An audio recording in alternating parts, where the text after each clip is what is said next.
So in continuation of ESR respectively first part 1, in this video we are going to discuss about Drago's rule applicable to ESR spectroscopy and G values.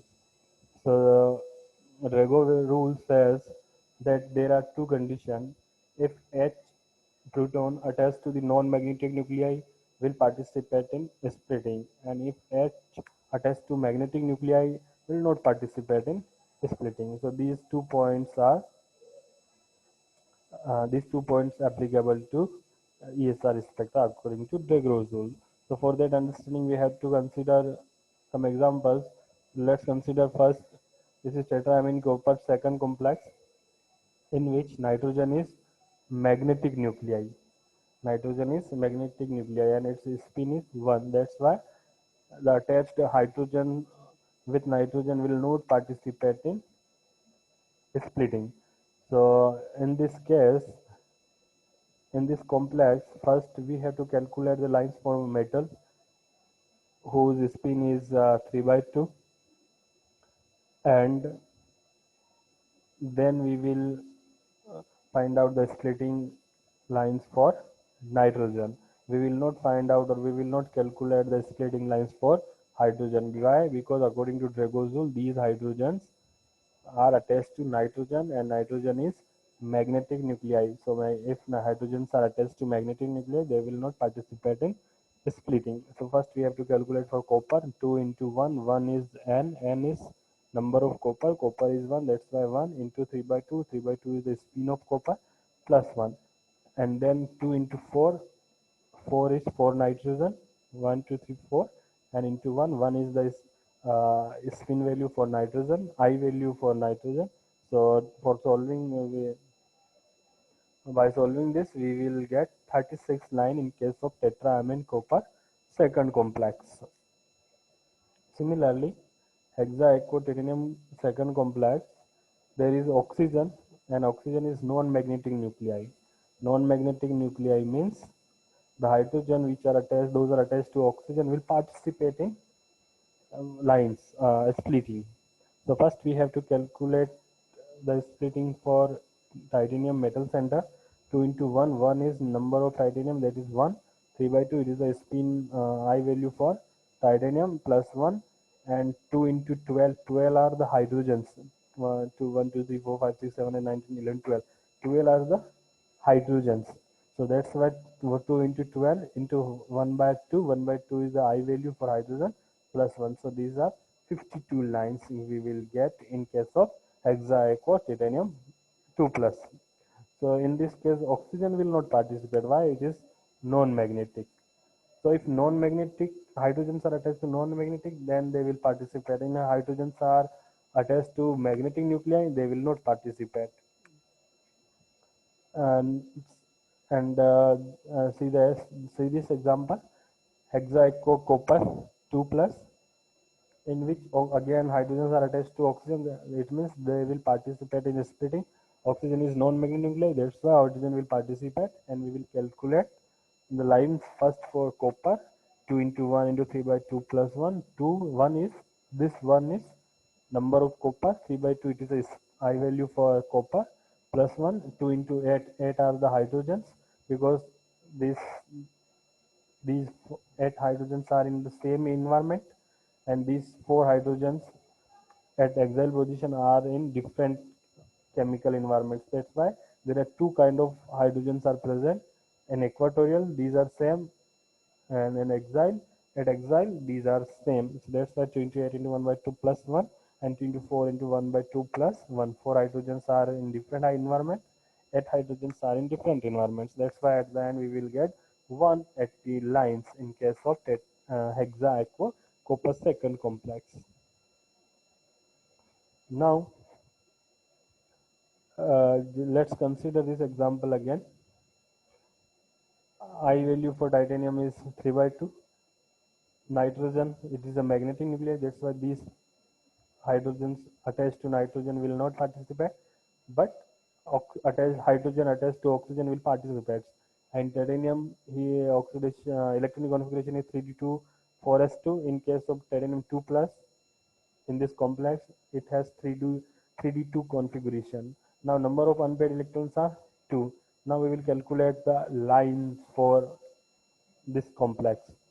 So 2 into 1 into 3 by 2 plus 1 is titanium. So first we will write for titanium 2 into 1 into 3 by 2 plus 1.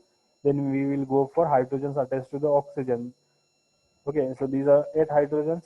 So 2 into 8 into 1 by 2 plus 1 by 2 hydrogens is I value.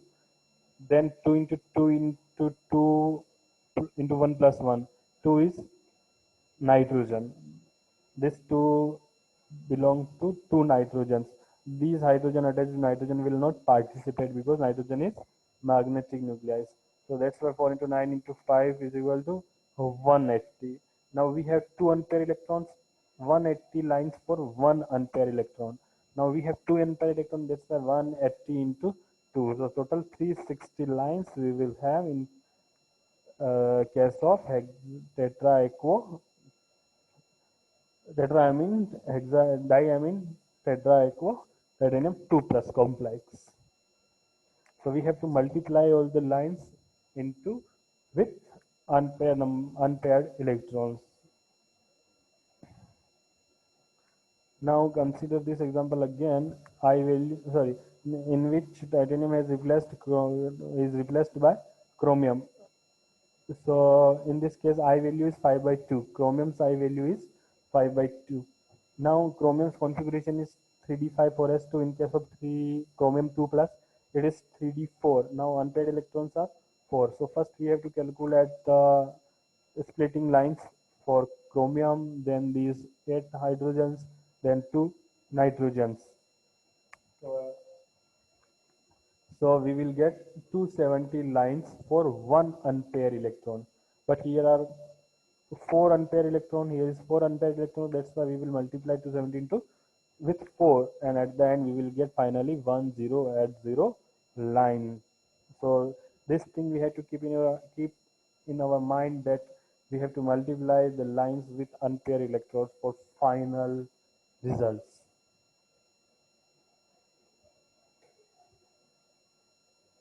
Okay, now we have to take the or we have to discuss the G values.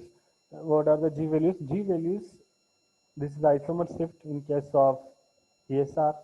So G value depends on electron density.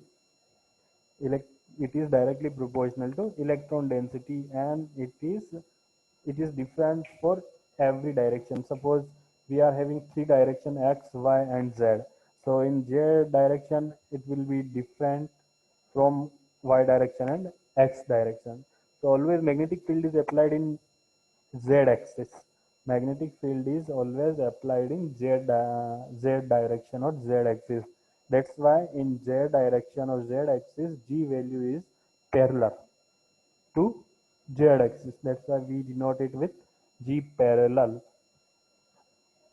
Okay, so why? Because magnetic field is always applied in Z axis. So G value on the Z axis will be parallel to magnetic field.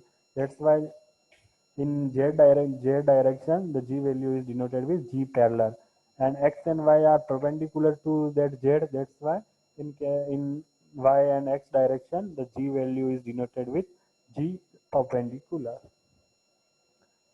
And the magnetic field, if magnetic field is greater in X direction than Y and then Z, so the G value will be the same. Like if magnetic field is greater in or highest in X direction, then Gx value will be highest.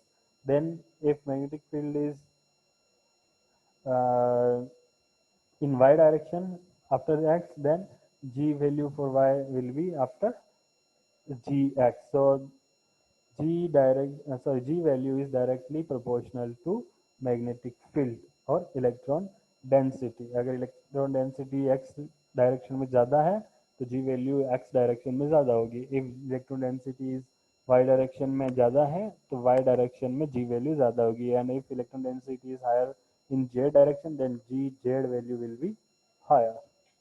So it is directly proportional to electron density.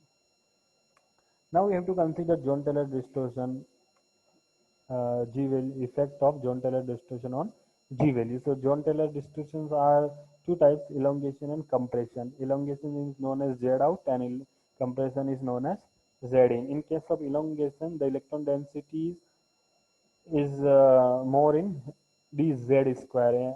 Okay, so in dz square, the electron density is higher. It means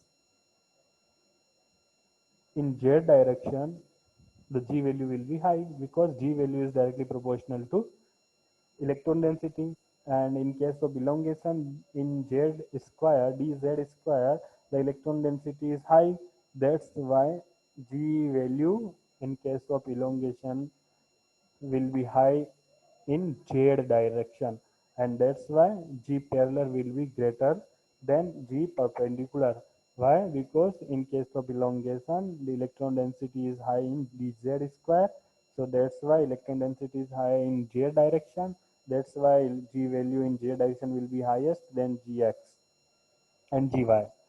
Okay, and this is Gf, it is a free electron. So in case of elongation, G parallel is greater than G perpendicular, but in case of compression, there is uh, Z in. So electron density in dx square minus y square orbital is high. That's why electron density will be high in x or y direction. That's why G parallel value will be less than or smaller than G perpendicular value. Now